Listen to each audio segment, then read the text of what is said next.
Today, I am going to share a story of a time when I lost about an hour of my life. And to this day, I cannot recollect what happened within that hour. It's 1 hour of my life that I do not know what the hell happened. And that time or that hour is when I went for deliverance. Khanda ligabubu. Deliverance at a Christian establishment. I was very young. I was still in high school. I attended Germiston High in Ekurhuleni at a town. It's Germiston in Gauteng, in South Africa, in the world. Right? So, when you're a young boy in high school, your seniors, this is me around standard 6, standard 7, right?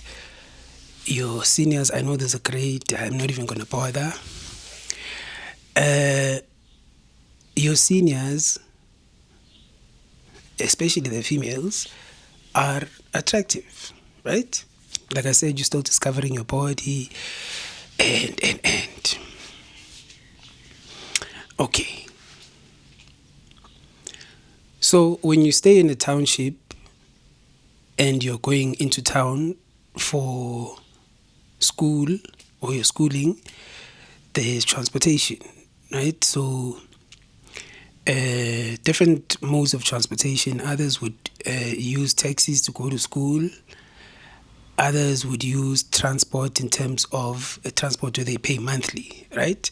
So there'd be taxis or combis, or there'd be ventures and an end, right? So in this transport that I used to be in, there was only 2 guys in this transport. By 2 guys, I mean 2 students, 2 male students, where we were more or less in the same age group and the same standard. So we are going through the same phase of hot women, hot female students and an end, right? There is that switch, when you leave primary school and you step into high school. High school, like I say, you find your seniors there and the women, and like I said, you start discovering your hormones. Early high school. So in this transport, there used to be 2 guys, myself and another brother. I'm not going to be naming names. And so within this transport, there'd be 2 guys, and then the rest were females. And all these females were our seniors, if I remember correctly. And they were all hot. I mean like 10s, 10 out of 10, 10, 10, 10, 10, 10, 10, right? I'm trying to paint a picture at that age. I'm very young, and right? So all these women or girls at the time, there were about, if there was 2 guys, there would have been about 7 females, if I'm not mistaken. And then there'd be the driver as well. So I'm not really 100% sure in terms of how many the females were, because I don't want to name names, like I said, and I don't want to say what type of transport we're in. So a majority of these females in the transport, which were our seniors, hot seniors, females, were Christian, right? Of Christian faith.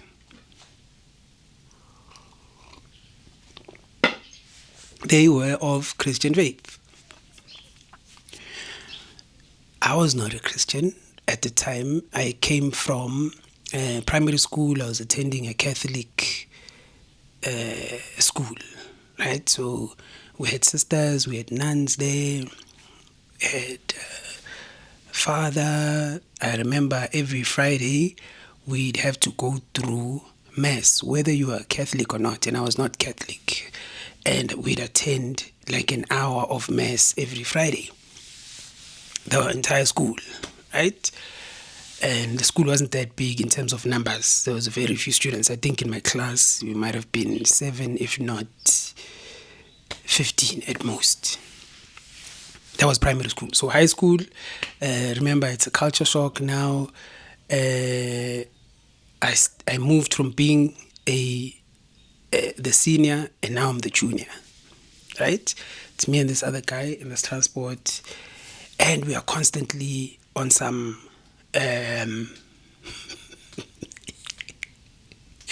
on some wide-eyed, because I'm trying to paint a picture of hot girls who are your seniors in high school, and certain things like the wearing of the skirt, the school skirt. Because I remember in primary school, there was a code of conduct where your skirt must cover your knees, I think, or it must be like a finger above your knee or something. There was some rule like that for girls. I didn't really follow what females had to subscribe to. So in high school, it was a different case. You'd find where the skirt would be a bit higher, right? And like I said, I'm a young boy. Me and this other homie of mine, where we met in transport, in the same transport, and and we were both completely wide-eyed half of the time. And the girls, I don't know if they were nonchalant or about it, or so when it's a lot of females, they're always talking about their things there, and you're learning new things about women there or girls, that this is what interests them. So they were very interested in Christianity at the time. One of the girls, their father was a pastor, and some of the girls would go to that church, and they were friends, and right? So naturally, when you're trying to be part of a conversation at some point, if you're boys, and the scope of the conversation is limited to Christianity, let's say, or to at least what the females or the ladies want to talk about, when you're all talking, half the time maybe you're not talking, someone's maybe listening to music, some other person is, and I remember 100% of the time, if not 70% of the time, the music that we'd listen to in the transportation was Christian music, like Jesus Christ and all these things, ne? So the environment literally was about Christianity. There was no, if you're going to talk about your future, there's an aspect of Christianity. If you're going to talk about marriage, there's aspect of Christianity. Dating, aspect of Christianity. Literally anything and everything, right? So I don't know how I got into going for Deliverance. I suspect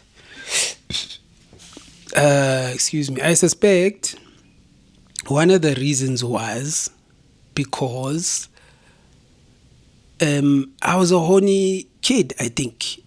And half the time I was like looking at legs and all these things, like I couldn't believe. So the seating arrangement, okay, it's a venture. So the seating arrangement, you'd find that you're facing each other. It's not like maybe in a kumbi where you're all sitting in a row and you're facing forward, if I remember correctly. So those who know what ventures are like can kind of get the picture of what I'm trying to say in terms of seating arrangements. So in Eastern Cape, I think they call it Umas Chongan. So part of the time, depending on where you were seated, you were facing, either the female, like I said, there was only 2 of us guys there. So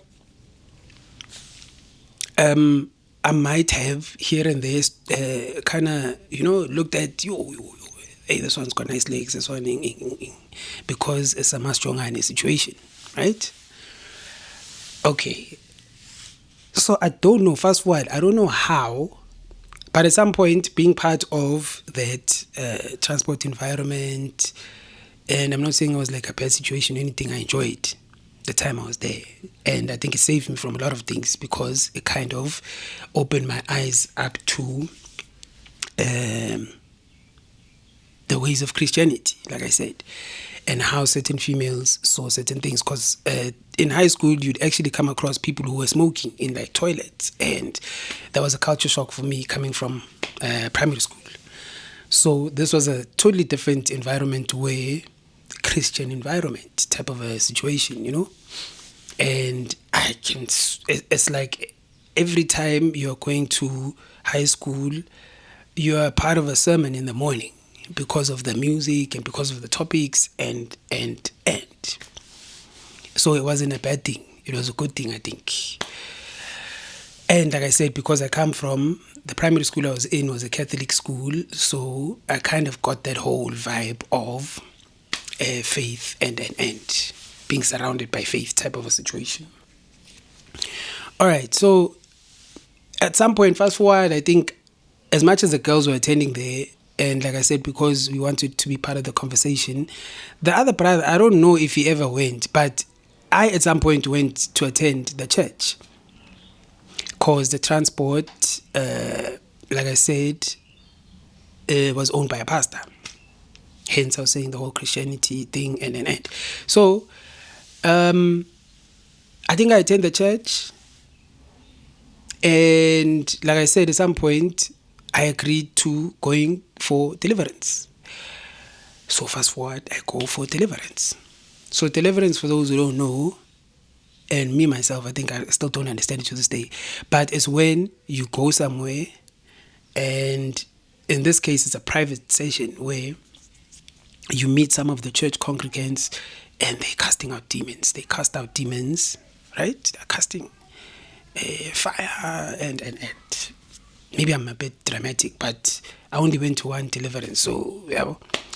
So they cast out the demons because you've got demons. And I think the situation might have been a conclusion, might have a collective, or there might have been that thing that I have a demon of lust, maybe. And like I said, I was a young kid. I mean, at that age,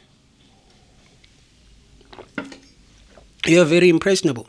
And like I said, seniors, and so maybe I was too wide-eyed when it came to the girls, transportation, and,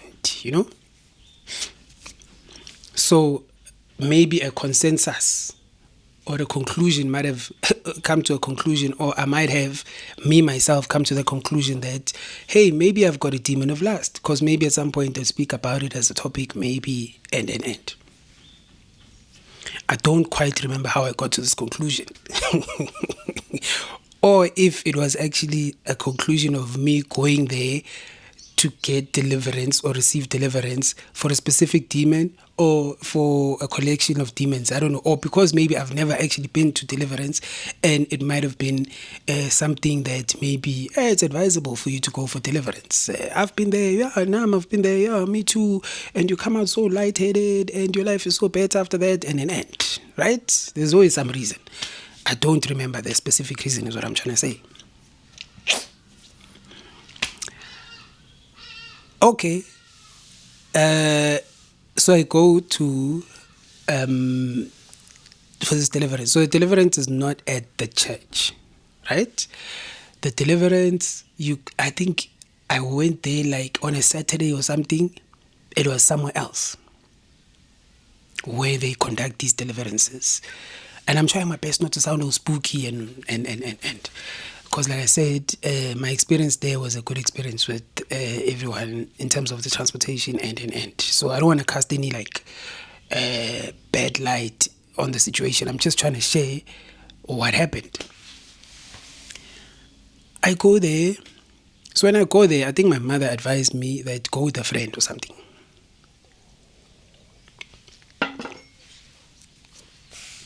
I think my mother advised me to go with a friend. It might have that might have been the case. I don't remember exactly. So I speak to one of my friends that I grew up with in my Kasi, right? And I ask him, hey, brother, I want to go for this thing called Deliverance. Can you go with me? Ne? He's been my friend. We grew up together. He's one of my closest friends. He knows me from, like childhood. I think from the age of, way back. So he's like, okay, cool. I know I'll walk with you. So we walk there. We're going to the place where they conduct these deliverances. I arrived there. Some of the things I don't remember correctly. It was, like I said, when I was in high school. So I get there, and I think there were two people there who were going to conduct this deliverance. And they take this thing very seriously. So the two people who were there, and like I said, I'm not naming names. I think I tell them I'm with a friend. I don't know if maybe I was trying to even recruit my friend into Christianity or something like that. I don't quite remember. So they're like, no, we must stay outside. It has to be you alone. I tell my friend, and I think my friend goes and waits for me by the gate. Outside the gate, maybe I'd say is something like, 12 steps from that door to the gate. So he goes and he's outside the gate, right? When I get in there, let's say maybe the time is around, let's say 1 o'clock in the afternoon, at Saturday, let's call it Saturday. I get in there, my friend is outside waiting for me. I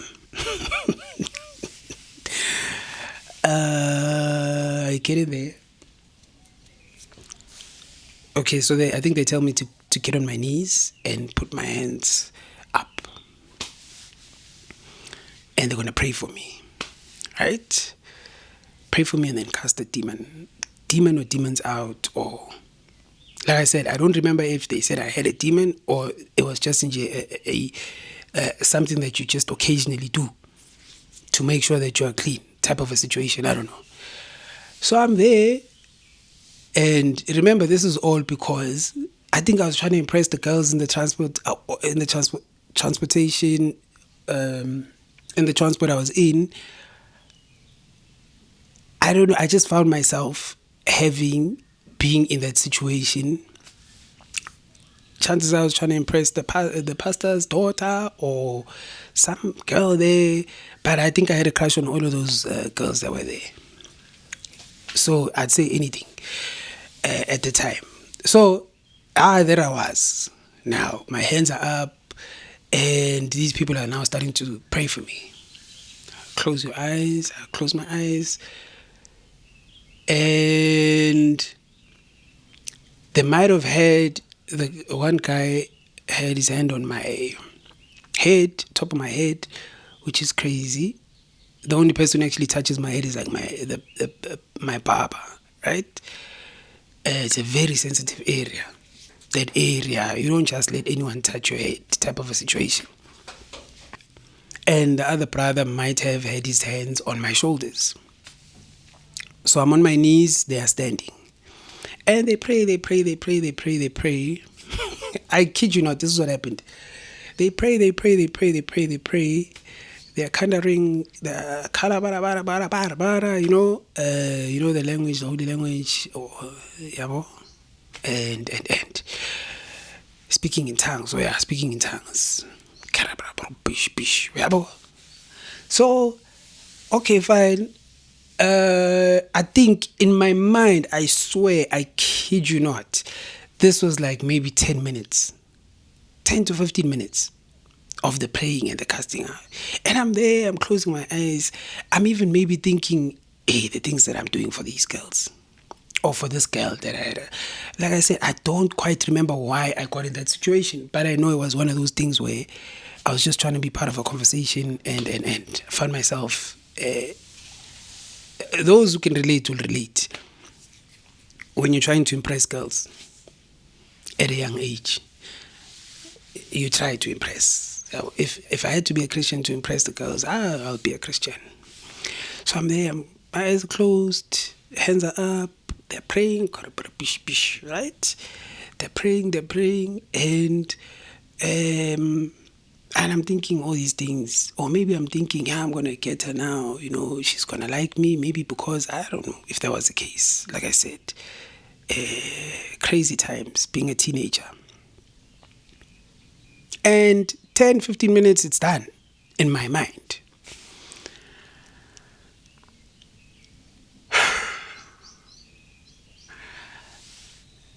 I get up, I'm like, nothing happened. What was the point of this? Right? But I realized that there are certain things that are out of place. A chair might have fallen down, a book might be somewhere over there. And these guys are all, maybe they were praying hard, or I don't know. Okay, I get up and everything is done. There's a sense of awkwardness. Maybe the awkward is from my side, like I don't see what was the point of this entire thing. Guys, I'm not lying here. I'm telling you literally the truth of what happened, right? Like I said, it felt like 10, 15 minutes. But like I said, I did notice the chair was okay, but the chair now is over there, and, right?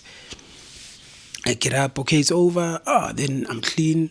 Maybe I'm going to feel lighter. I'm going to share this experience in the transport when we go to high school. Or Monday morning, I'm going to share my experience. And maybe get a few points here and there. I go outside to my friend. We're going to walk now. Everything is done. We are talking there, and my friend, he's like, why did it take so long? What was going on in there? And I'm like, I know, maybe he's talking about them praying out loud. And I was like, they prayed. I'm still the same person. I don't get what the hell happened in there in terms of them or the deliverance, but I still feel like the same person. Nothing happened. So the first thing he tells me is that it's been over an hour. Hand to God. He says it's been over an hour. I'm like, no, that's not possible. I was in there for like 10 minutes. In and out very fast. He's like, no. You've been in there for over an hour. I've been waiting here outside. Number 2. What was with the noise? He heard like things. He just heard a noise that he couldn't understand. I'm like, perhaps they were praying out loud or something, But he's like, no, there was some kind of noise there. So fast forward, every time, or once a year or once every 2 years, I go back when we're talking, when I'm chilling with this friend of mine, I'd ask him, do you remember when I went for Deliverance? What happened that day? He'd say the same thing. That we're in there for some time, number 1, and there was some noise. His story is consistent. Because it's bothered me throughout the years that I know I was in there for like 10 minutes, and I remember I closed my eyes and nothing happened. Right? So now I'm raising this because I've seen stories of women who have been raped who go for these deliverance sessions, private sessions, one-on-one with me. Remember, I said there were 2 people there, and in my point of view, nothing bad happened, right? It was a story to share Monday morning. type of a situation. So, you hear stories of people who have been raped. This is specific to a specific pastor somewhere in the Val. I won't name names. A lot of women have come out and said when they go either for deliverance or one-on-one prayers with a pastor, they've been raped. A lot of them are coming out now with those stories. And I'm sitting and I'm thinking, what are the chances that when people go in for deliverance, they might be hypnotized? Not all of them. Some people. Remember, you're very vulnerable. You go somewhere trusting a person, right? And it's possible that there are vultures out there or scavengers. Like I said, I'm not painting Christianity or people who do deliverance with one brush. In everything, there's always good and bad. I keep saying this. You'll find good Christians and bad Christians. You'll find good sangomas and bad sangomas. You'll find good Muslims and bad Muslims. You'll find good family members and bad family members, right? There's good and bad in everything. So, like I say, I'm not painting a brush with one brush, Christianity with one brush. I'm saying chances are there are vultures here and there within the faith. And I'm not saying that's what the pastor's doing. We don't know. But a lot of people are coming out and they're saying they've been raped by a certain pastor when they go for these deliverance sessions or one-on-one sessions or prayer sessions and the women with this pastor.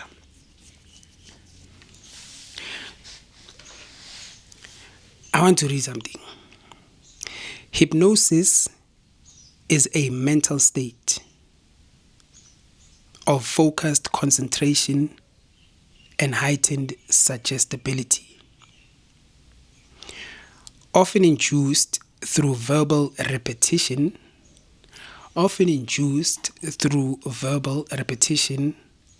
and mental imagery, often induced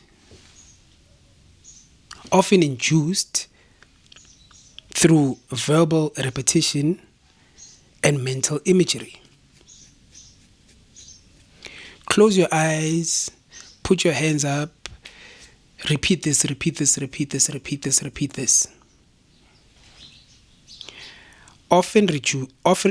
induced through verbal repetition and mental imagery. Say these following words. Picture whether it's Jesus Christ or whoever coming into your life and A, B, C, and D. Mental imagery and a certain repetition of some sort. Hypnosis. There are people who are gifted with the art of hypnosis. There are people who are able to hypnotize people. Hypnosis comes in different forms. A person can hypnotize you with perfume. Hypnosis is something that takes your attention and just zones you into something. A person can pass with a certain perfume and the perfume can hypnotize you. Like, what is that smell? It comes in different forms. So a repetition of words, as much as it's not me who's saying it, it's saying hypnosis is a mental state of focused concentration and heightened suggestibility, often induced through verbal repetition and mental imagery. I googled it, right? What are the chances that some people in these one-on-one sessions of deliverance or personal prayers and might be hypnotizing? It sounds very crazy when it's coming out of my mouth. Might be hypnotizing the people where you find, whether knowingly or unknowingly, they do that and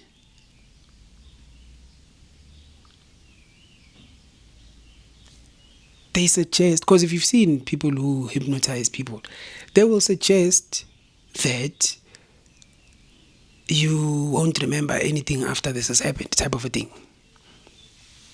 There are these commandments that they that they do. If you've seen a person being hypnotized, and then that thing, and then they wake up, and then, what are the chances? And again, I'm not saying I was hypnotized. I started the video by saying there's a certain hour of my life that I can't account for. And it was when I went for deliverance. What are the chances? Because like I said, for me it felt like 10 minutes. But my friend was out there and he said this happened for over an hour.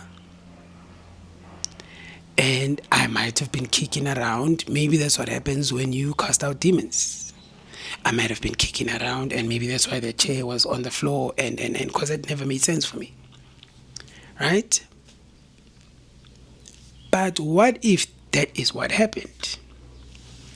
And like I said, the people who are practitioners, whether they know it or whether they don't, they might actually be believing that this is the Holy Spirit that's coming in and assisting with APCND.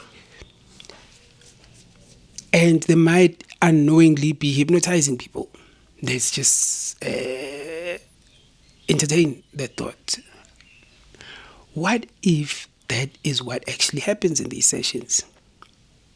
Where some people or some predators have actually realized, hey, that sexy lady in church who comes on a one-on-one, I might be able to get her through the deliverance. And I'll make sure in that deliverance that I'm alone. Because I think it's a good thing if there's more than one person who's conducting the deliverance. But if there's only one person, it's one-on-one.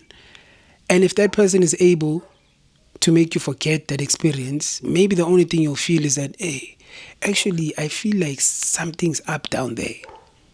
I feel like I just had intercourse or something. But you might be told that, maybe that demon was there and didn't want to come out.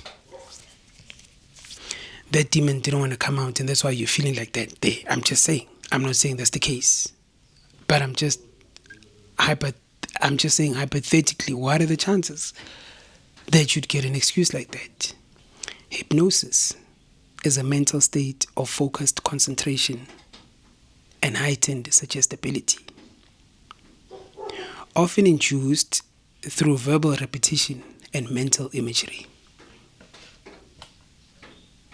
Something to think about.